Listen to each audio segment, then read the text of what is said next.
This podcast was produced from a webinar. For a more interactive experience with visuals, visit advancedmanufacturing.org/webinars. Welcome to another SME Media webinar. I'm Carrie Gitter, Associate Editor. Today we will explore the topic, Solving the Unstructured Data Challenge, Preparing Manufacturing for the AI Revolution. This presentation is sponsored by Caddy, and we're joined by Aaron Lober, VP of Marketing at Caddy, Chris Cope, VP of Engineering at Caddy, and Philip Carpenito, former Chief Procurement Officer at L3 Harris. Yeah, thank you so much, Carrie. I really appreciate that. My name's Aaron Lober. As Carrie said, I'm the VP of Marketing here at Caddy. I'm going to be the moderator for today's discussion. And we're going to do our best to give you something really valuable, a conversation about how to prepare your manufacturing business for this coming AI revolution. We're really going to try to do a lot in a relatively short period of time. So I'm going to lean pretty heavily on my guests here, Chris and Philip, to bring their operational experience to the conversation. But I want to start by giving maybe a very short preamble on what we think about as one of the most pressing yet overlooked issues in modern manufacturing, and that's the massive volume of unstructured data generated by manufacturing businesses. Because for one, it's sort of core to what Caddy does as an AI data platform. We're going to explore how unlocking this hidden asset can be the key to driving your AI transformation. Now, hopefully, this terminology isn't entirely new to everyone on the call. This is an AI-themed webinar, so I think I'm safe in assuming that there's at least some familiarity with the idea here that algorithms and artificial systems have gotten really, really excellent at analyzing and drawing some form of determination from neat, clean data sets. That said, I can't remember the last time I heard any manufacturing leader refer to their engineering and supply chain data as neat or clean. So jokes aside, it's true that in certain parts of the manufacturing operation, there have been huge strides made with respect to the use of real-time data from machines, from sensors, on the shop floor.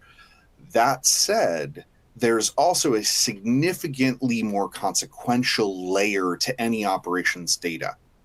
I'm referring to sort of the dark matter of that operation, right? Your 2D drawings, your legacy files, your PDFs, emails, handwritten notes, all these things that represent the collective institutional knowledge of your organization. It's there, but unfortunately, it's invisible to your systems and to your decision-making. And this actually, unfortunately, comes at a higher cost than you might think. The stakes here are pretty high between increasing global cost pressure, brain drain from retirement, and the surge of AI investments. The companies that learn how to mobilize their data, both structured and unstructured, are going to lead into the next era. So that's why, in fact, so much investment is being poured into AI development. Others have made comparisons to the introduction of the internet as the most recent new fundamental technology, similar to artificial intelligence. I don't personally want to sound hyperbolic, so I'll just point out that AI is really the only technology currently on the table that has the potential to both offset the impact of the skilled labor crisis and reduce operational costs at the same time. Okay, so I promised a very short preamble. That's about as much as I'm going to do. I am, however, excited to be joined today by two incredible experts who have lived what we're going to be discussing. All right, so first, Philip Carpenito, the former Chief Procurement Officer for L3 Harris. Philip, you've been so instrumental for me in understanding the interplay between engineering and procurement. I really appreciate you coming and doing this with us. Thank you for having me. And also with us is our very own VP of Engineering, Chris Cope.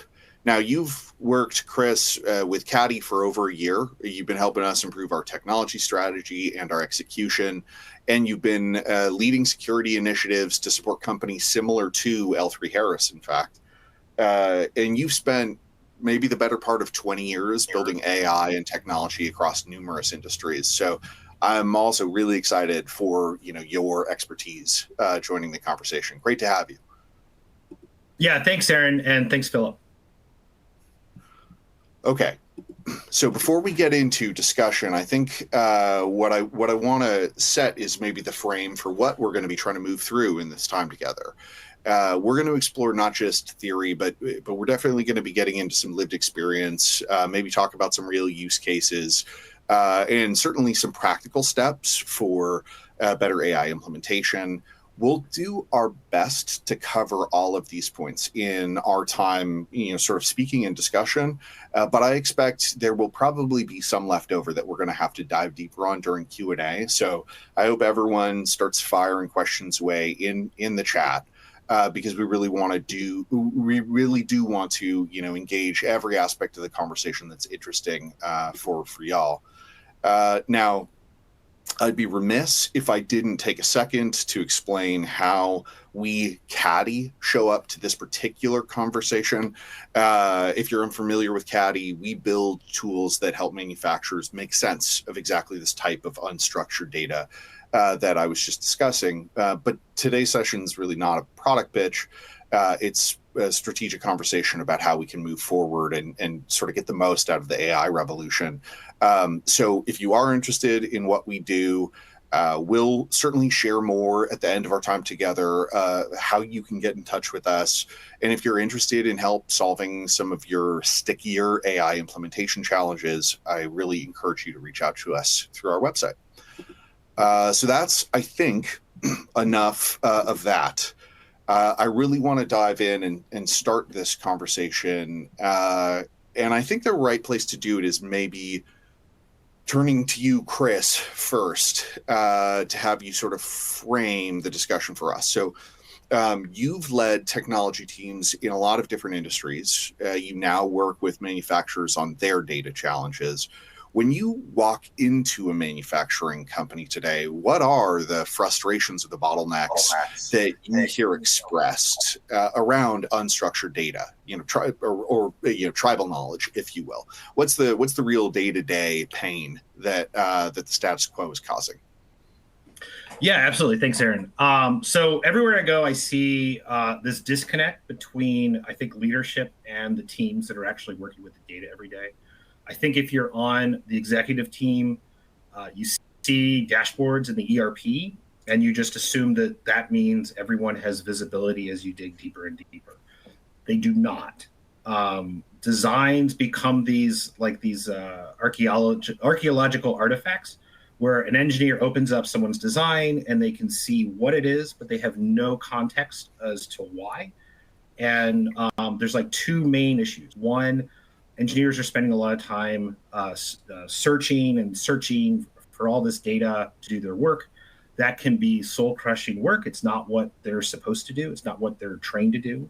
But it's not just about the waste of time. The lack of history leads to these repeated quality issues.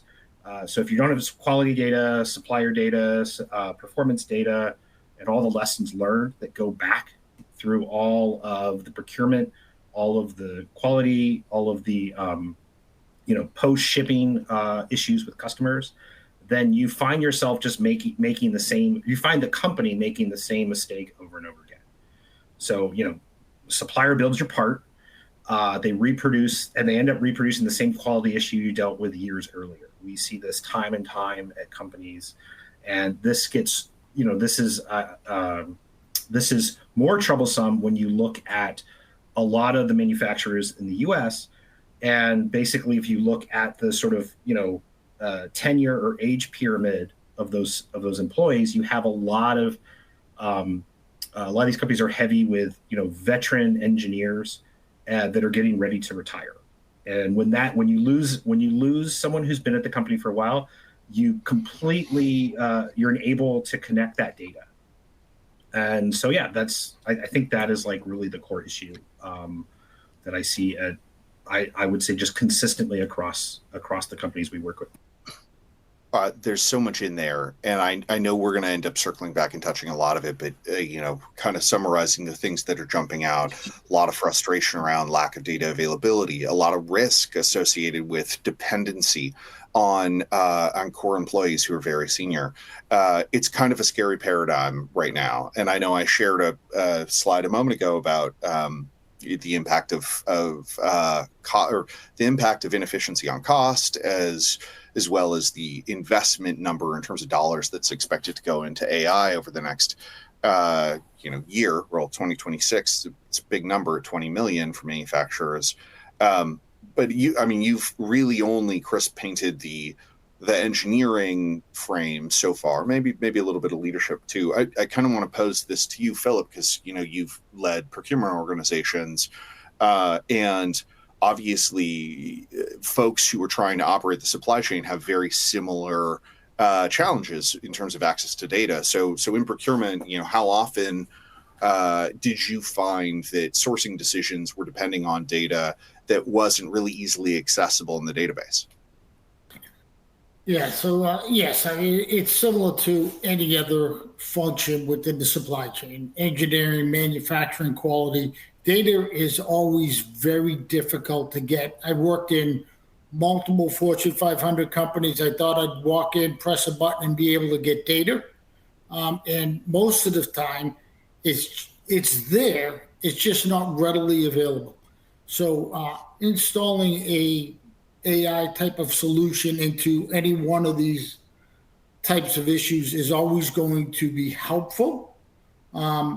It's extremely important to understand and the only way you can make good decisions is to have the data in front of you and have it real time and have it fresh, right? You don't want to be working on dated information. You certainly don't want to be making decisions on without all the information that you have available. So doing that is imperative.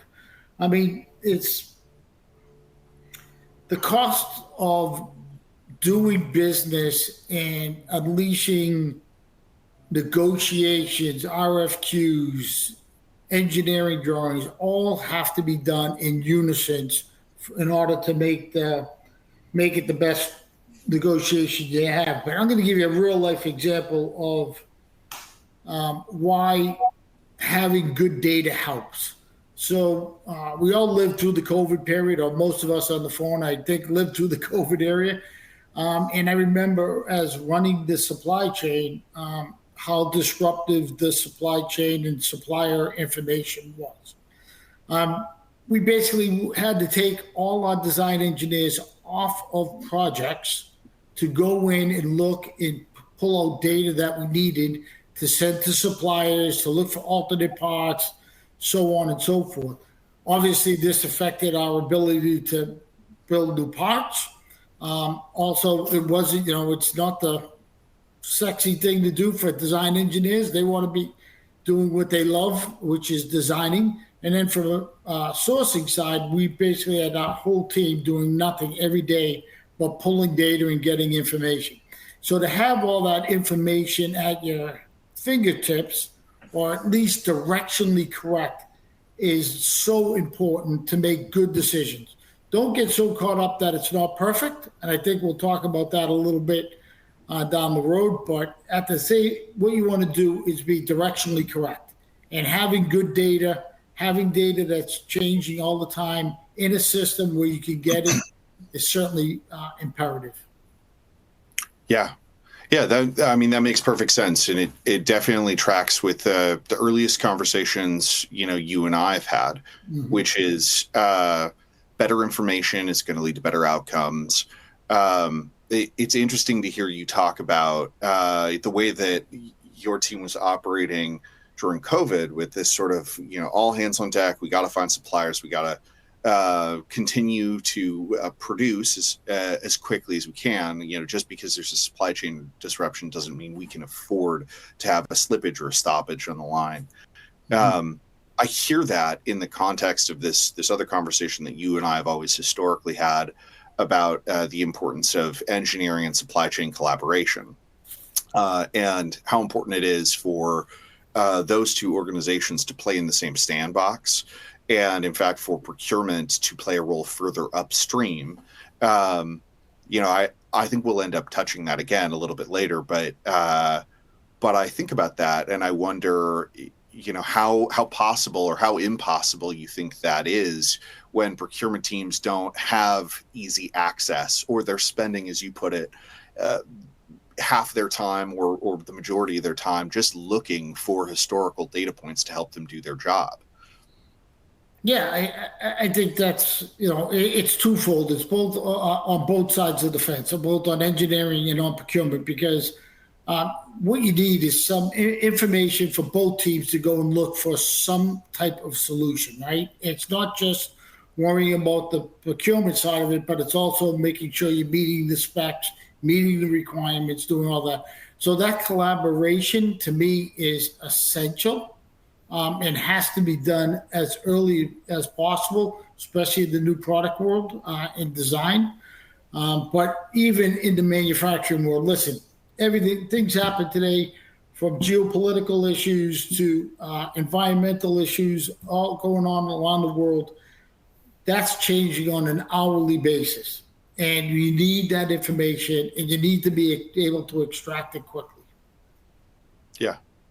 I chuckle a little bit every time I think about our conversation about how if procurement doesn't get involved early, or receives a design that they can't source or can't source at the cost that's being called for, and they have to go back to engineering to ask if they'll change the design, the message they're going to get back is kick rocks. So that has really become the dominant frame for me thinking about like this collaboration. Chris, I want to pop over to you, because we're setting up the problem here, which is basically today these organizations need to collaborate. Individuals who are just trying to do their work also can all benefit from better access to data and information. Less time spent on searches, more time spent on value-added work. But we haven't really touched AI yet.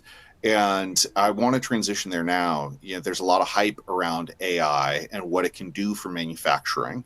And obviously, Caddy has a hypothesis about the way that it can enable teams with better information, do better data extraction, structuring, and feeding that data back to users. But can you do a little more, like maybe help me demystify what AI is actually doing when it comes to something like, say, data structuring? Sure, absolutely. So yeah, I'd love to kind of cut through the hype here. So without kind of jumping into an educational system on what AI is, what we're seeing right now, really the last 2 years, is the base LLMs, these large language models. When we think of AI today, what OpenAI and Google Gemini and some of these others are doing.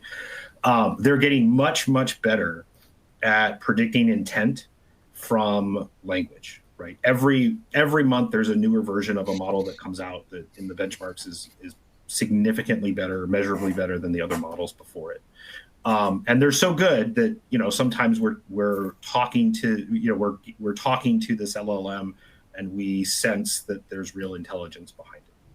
So they are trained on language, on web pages, web page content, books, social media conversations, pretty much stuff like that. And so it's sort of frustrating, I think, to a lot of people at manufacturing companies, because you see this happening, and yet you still have these day-to-day data issues and structuring issues that we sort of talked about. So to contrast these LLMs with manufacturing data, right? When you think of technical designs, design reviews, quality data, it's a completely different type of language.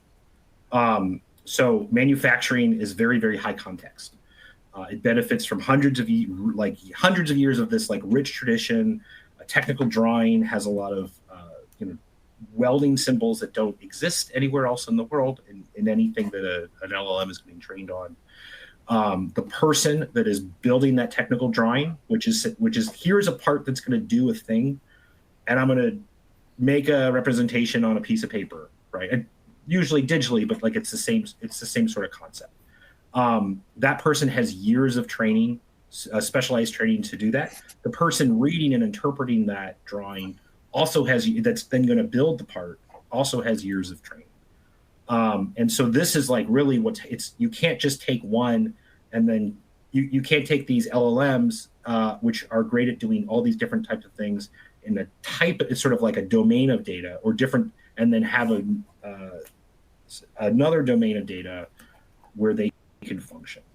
And I mean, that's sort of contrasting the two, the problem we're having right now. So while you see these huge advances in AI model sizes, they're just incapable of taking, a drawing of some data from a design from 1995 and figuring out how to solve a problem today with that. And I think that is, the hype around AI growth. And especially as someone who, I focused on AI as an undergrad and a graduate student, to see these models go from being pretty bad, but like maybe sometimes mediocre at just basic voice recognition, to having a full-on seamless conversation with a person and understanding what they mean and go searching the internet and understanding what that is saying and solving a problem and reasoning, to I'm a designer in a manufacturing company, and I can't make a basic, I can't get any sort of any help with the problem I'm trying to solve today. Yeah. I mean, that makes perfect sense. What you're doing here is sort of making the beginning of the explicit argument for domain specific models, right? Or not to be explicitly commercial. Shameless plug. The beginning of the argument for a company like Caddy to exist in a world where OpenAI has made ChatGPT, right? And it's in fact, this is also kind of the core business argument for why we think we're going to be so successful long term. It's the verticalized focus, but I don't want to go too far down that rabbit hole here. What I want to do instead maybe is turn to Philip and pose the question, keeping it focused on sort of the real world, the way that people are trying to deploy these technologies. Philip, from your experience at L3 Harris, what kinds of AI use cases are procurement teams actually exploring today? Yeah, I think so. There's a lot of AI tools out there today. I would tell everyone on the phone, first thing you want to do is narrow down your focus to what you want to do. There's tools out there and problems in every company that are different, right? And what you need to look at is, what are you trying to solve? What is your biggest issue, and how do you get AI to help support those issues? So, there's a couple of ones that come to mind from a procurement standpoint. Certainly supplier analysis. It's always amazing to me of understanding where we're spending our money, what suppliers we're spending it with, what's their basically report card every day. We have implemented in the L3 factory where we started to implement AI, where we have supplier report cards come right out of the system with spend analysis, quality, on-time delivery, all those types of items. Other ones are supplier risk management, demand forecasting. I've never been in a company that has good demand forecasting, but it's, in the technology industry, it's very difficult to predict what your customer is going to want, especially in the commercial world versus the defense world. Defense world is a little bit more stable because the contracts are longer, but in the commercial world, they're not. And then the biggest one that I think most procurement teams are looking at today is automated supplier discovery. And it's a fancy word for saying, how do we find material in our system quickly to meet specs, especially in the new product world, but also for when we run into supply issues. So implementing a discovery tool helps combine data. Because listen, drawings, every company has a drawing database. And the one thing that I like especially about the CADDing tool is that it can search all those different drawings and find the specs, the parameters that you're looking for across all the drawings at one time versus the operations or the engineering or the sourcing person opening up one drawing at a time and going through it and trying to find out what it's like, even if you got them linked at a commodity level. So I think anything to do with automated supplier discovery is big. And then the last one that I would share with everyone from a procurement standpoint is contractual agreements. We use a lot of AI tools to make our contracts better, quicker, and faster. So we would be able to put all the parameters we wanted in there, and we could, tweak each one pretty quickly and get it out. Real life example, we were taking months to develop contracts. We were getting them done probably within a week once we implemented an AI tool. So again, all that said, I would challenge the people on the phone to pick your poison. Don't try to boil the ocean. Pick a couple that you're going to get some quick wins with. You can get people on board and go after those. I think that's a really fair point, actually. I kind of want to, well, it's a beautiful segue to the question I'm going to pose to Chris, but I also want to acknowledge the chat just to say I'm seeing some of the questions come through in the Q&A and they're phenomenal. So just in advance of us getting to those, thank you to everybody for honestly such thoughtful, very considered questions. I'm going to make sure we leave time to dive into all of these. Chris, Philip just gave a really strong piece of advice on how to think about what use case or how to think about the first steps of implementation, right? Don't boil the ocean, chase the most powerful use case. I kind of want to ask you the same thing, right? If people want to take this first step and sort of unlock this vast wealth of information and data that they've built up in their manufacturing business, where do you think they should begin? Yeah, I mean, I completely agree with Philip. He's lived this, and I think he absolutely answered the question great. So I'm basically just going to kind of double down on what he said. So you should start where it hurts, and I think any leader at one of these manufacturing companies knows about problems that hurt. I'm going to kind of make this like a two-parter. One, pick a problem that is painful and just focus on that one problem. Don't try to solve, don't try to make sure your data is perfect first or anything like that. Just start solving that problem and focus on it. What is keeping you up at night, right? I mentioned this earlier, do you have like a long tenured employee or a set of them are about to retire? Are you running into the same quality issues over and over again and you can't figure out why? Do you not trust the prices you're paying for parts? Do you feel like you're overpaying? Also, do you suspect you're redesigning the same thing over and over again? You have a project over here, someone starts another project over there, and they don't realize that part that you already built and you own and you've tested and you have a supply chain for, you can just use that. You don't have to like recreate the whole thing. So I would say, yeah, pick what is painful. Think a little bit about your data, but don't really focus on the technology. Like initially, just pick a problem.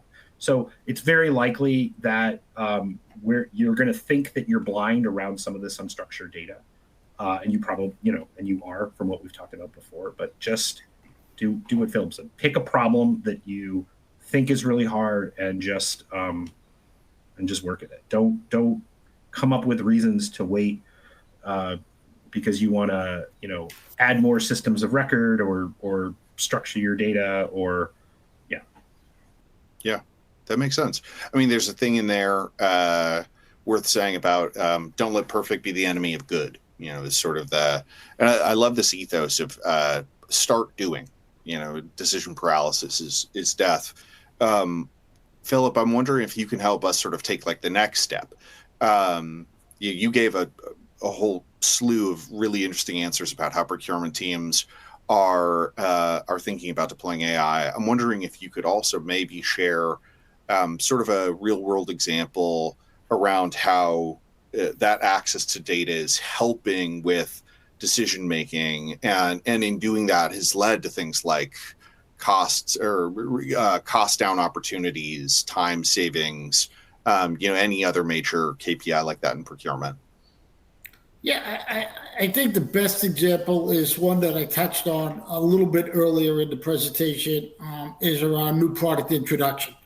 And when we were talking about having data at your fingertips to be able to make good decisions. So as we just touched on with Chris, is that, having the knowledge of, hey, we have this part in our system, it's already qualified, we have a great supplier, we've got a good cost, we can use it, is certainly a good place to start. But really, I think up front, it's to get with the engineering group and share that data. Share that data with the engineering group. We implemented what we called an operations review with the engineering department, where we went through all this data that we gathered to tell us where the commodities are, where there are, what suppliers we use in those commodities. And then we talked about what the strategy was going forward. And they would also share the strategy of what they were trying to do going forward from a technology standpoint. So we were lock and step with each other. So where did it help? First of all, it reduced our new product introduction time down from almost a year down to less than 6 months of introducing new products. Costs. Listen, we were not so good at hitting cost targets, but as soon as we got that information and shared it with the engineering teams and vice versa, it was able to unleash a ton of savings in cost. And I know a lot of procurement people look for cost reductions after the release. We would look for cost reductions prior to release. So we wanted to get the best cost as we came out of the gates. So those are things. And then I would be remiss if I didn't talk about quality. It really helped with our quality because we had that information that our groups could share on quality recommendations of product that we were doing. So there's an abundance of savings up front if you can get it right and you have the good data to do it. And certainly these tools that we're talking about today help get that information. Again, maybe not perfect, but I would say certainly in the 90% level. Yeah. So I love this example too, because you sort of in chuckling say you guys missed the mark on your cost down opportunities in the midst of the project, but you cut the development time in half. So yeah. For any organization that's in a competitive landscape where new market introduction cycles matter, you got to be first to market, or for your customers, if you're a tier one supplier, like reliable lead times, being able to shorten those is something on which you can compete in a moment where everyone expects the lowest price possible for the thing that they're going to receive. It's a massive competitive advantage. And to the point on quality, and this question just came through in the Q&A, and I know we're going to touch it later, but central to every conversation that we ever have with a prospect is always how do we have confidence that if I deploy an AI tool feeding my team information or helping me make a decision, that we're not going to fall victim to some form of hallucination. I think it's a real concern today, especially for like the generic LLMs. So the fact that in using this tool for data retrieval or this approach, you're able to increase quality is a huge testament. Chris, if I could, I'm really interested from your perspective, because Philip has spent so much time leading procurement organizations, and you have this engineering perspective as well. Where have you seen AI adoption create some measurable engineering efficiencies? Like take it past maybe my catty sales pitch. Yeah. So I'm gonna focus on the numbers. I don't want to try to turn this into a sales pitch, but so absolutely. So actually, this is one of my favorite customer stories, right? So we have this customer. And let me preface this by saying I'm very familiar with tech startups and how tech startups think about which customers they want to go after and which they don't. And so usually you want to go after a small company because you can because it's a small needle, so you can move the needle, right? This is not that prototypical customer. This is a well-respected, established 100-year-old, multi-billion-dollar a year manufacturer, and they focus on critical problems for like the energy sector and heavy industry. So I'll go quick. Their teams were spending a tremendous amount of time searching for designs, just kind of everything we've talked about today. And this is because this is a big 100-year-old company. They have decades and decades and decades of critical data. So they're asking for a 360 view of that data. AI delivered that, and as a result, that's sort of a lackluster punchline, but like AI delivered it. As a result, design and engineering can move faster. They have more confidence. Procurement has more confidence of working with them. And so like no buzzwords, right? The time that they were spending looking for designs, looking for data, dropped by 90%. So 10x the speed. And the actual business translates to like the actual business going 40% faster in selecting suppliers. So here you have very, very established company, a very heavy needle to move. And you're talking about being more competitive with responding to RFQs and building new supply chains by 40%. I think I knew who this is, but we didn't talk about it ahead of time. I'll respect the choice to keep it anonymous for now. Maybe somebody can draw it out of us during the Q&A session. I mean it's not a secret, but I want to just focus on the. You can find the case study on our website. No, I think, okay, so we've got some real world examples. We've talked a little bit about implementation. I want to transition us quickly over into fielding people's questions because there were a ton of great ones in the chat. But before we do that, I want to make sure that we kind of touch maybe this is something that approximates final thoughts. An idea that leaders in their manufacturing organization can walk away with, take back, and make valuable. So I want to really pose that to both of you, and maybe Chris, I'll throw it to you first. Just what do you think manufacturing leaders need to hear right now about the future of AI? Okay, so Philip and I kind of said this, right? So pick a problem, but start now. Just start now. So whatever your painful problem is, pick it. You will solve. You just focus on it, solve it, gain confidence with AI, get smarter, solve the next problem. Now you're moving even faster. Solve another. I'll say that as someone who's in some companies I've been in kind of like always focused on building stuff and building AI, but sometimes in kind of more of a executive level when it comes to budgets and stuff like that. So boards and CEOs routinely task IT leadership to build these 5-year transformation roadmaps because they want everything to be aligned, and they want to make sure that the investments are solving all problems across the company. It used to be called digital transformation. Now then it was cloud adoption, and now these are probably called AI transformation roadmaps at most companies. So it makes total sense. I understand what the business leaders are doing. They're watching their kids use ChatGPT, and they say, we need, why aren't we doing this here? And I have all these problems I want to solve, and we want to solve all these problems. The problem is that you're kind of wasting critical time to do this. tech leaders at companies are smart. They're trained, iterative problem solvers. And we all know that these multi-year Gantt charts, they're never right, they never work, and they don't really help building a learning organization. I think that's what you really need to focus on. So, I actually have a prediction, which is that in sort of 24 months, some companies will become hyper competitive when it comes to AI and using AI, and some will not make much progress at all.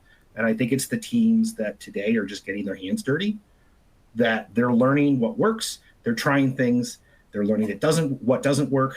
And in 2 years, these are the guys that are gonna be invited to trade shows to say, hey, how did you transform your company to become so hyper competitive in your vertical? And it's not going to be the companies that have the best AI roadmap, plan, with the board and everything. So I think that is like just one piece of advice is like just pick a problem and just solve it now.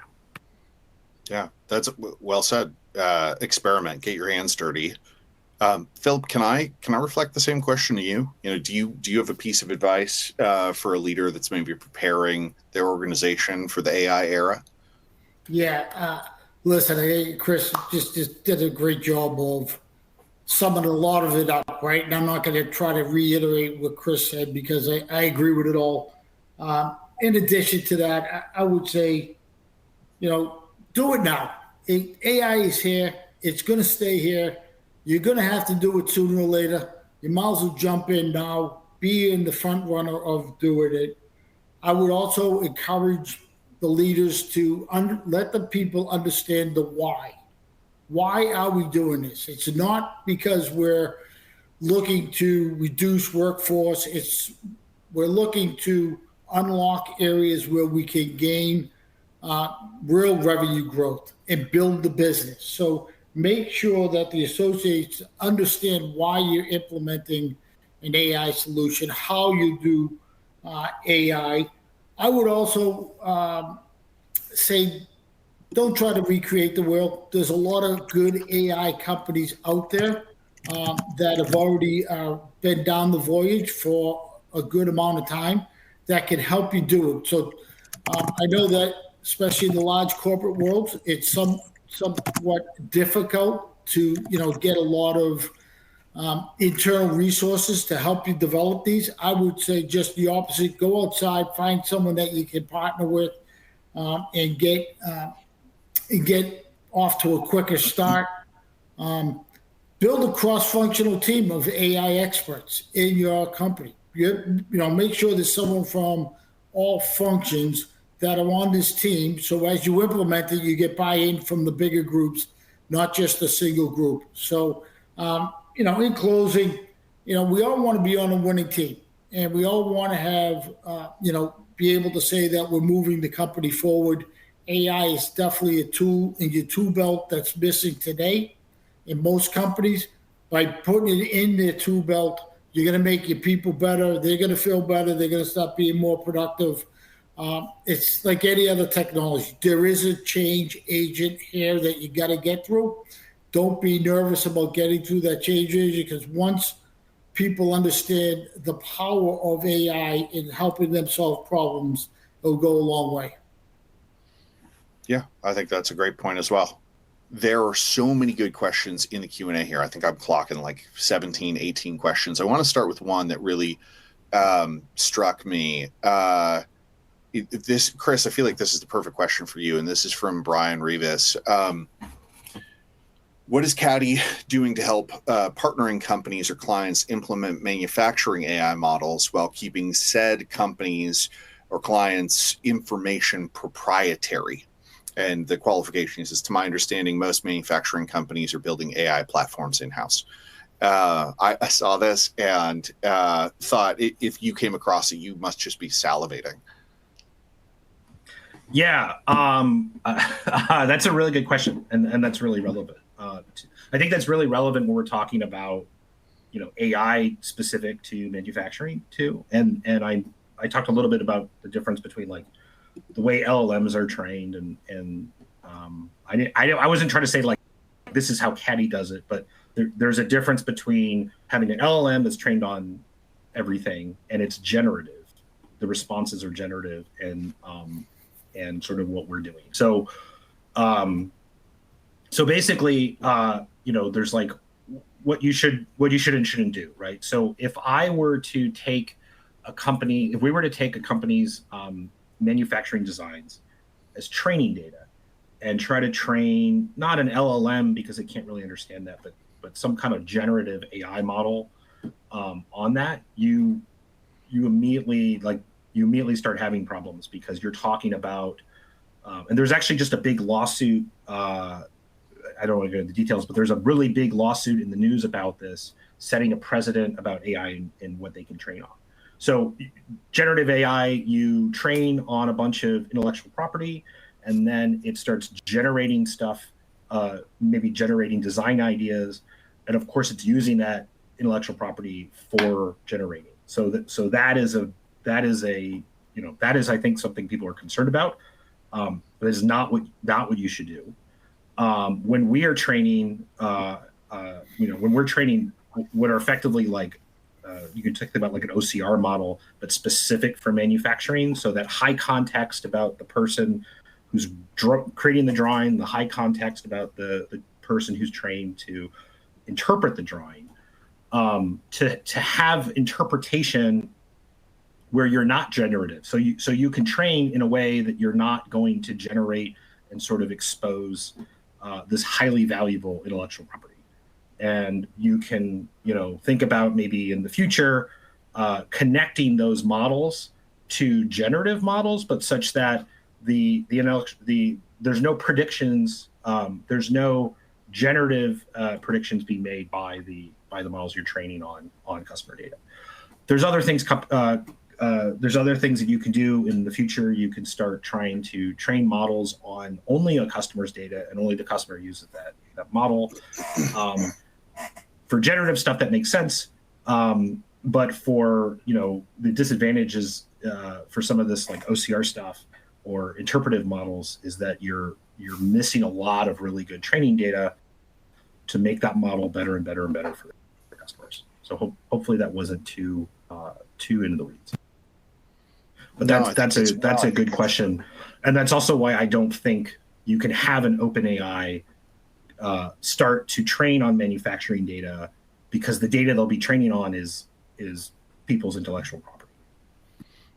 Yeah, I think there's an extension out of that. Somebody else posed the question about how do you go about mixing AI technology with CMMC and ITAR covered information, and I think you sort of answer that in here, right? It's like you have to be very selective about the partners you choose. You have to deploy in ways that don't create exposure to that type of controlled documentation.